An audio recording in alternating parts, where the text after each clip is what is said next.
কিছুদিন আগে ফেসবুকে একটা লেখা দেখেছিলাম, একজনে লিখেছিল যে বীর্য কীট আর সাংবাদিক এর হঠাৎ দুই একটা মানুষ হয় আর অধিকাংশই নষ্ট হয়।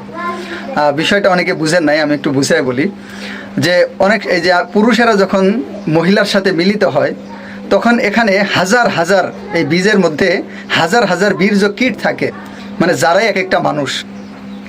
তো এই হাজার হাজার বীর্য কীট বের হয়ে জরায়ুর দিকে দৌড় দেয়, আর এর মধ্যে থেকে অধিকাংশ সময় একটা অথবা একাধিক বীর্য কীট ওই জরায়ুর মধ্যে প্রবেশ করে আর এরাই মানুষ হয়, আর বাকি সবগুলা নষ্ট হয়।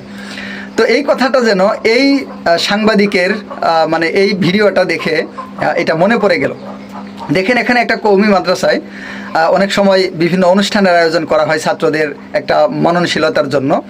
তো ওখানে একজনকে হাসানোর জন্য অনেক সময় কিছু লোক থাকে, তারা অনেক কিছু হয়ে গেলেও নিজেরা হাসে না।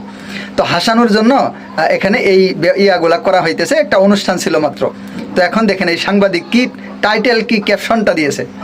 তো এটা কি বলবেন, এটা কি সাংবাদিক নাকি ওই রকম বীর্য কীট যেগুলা মানে জরায়ুতে না গিয়ে বাইরে চলে যায়? তবে কথাটা মনে রাখবেন, এটা কিন্তু সকল সাংবাদিকের ক্ষেত্রে না। ওই যে যারা দুই একজন ভিতরে যায় এরা তো মানুষই হয়, আর বাকি অধিকাংশগুলাই নষ্ট হয়, এরকম হয়।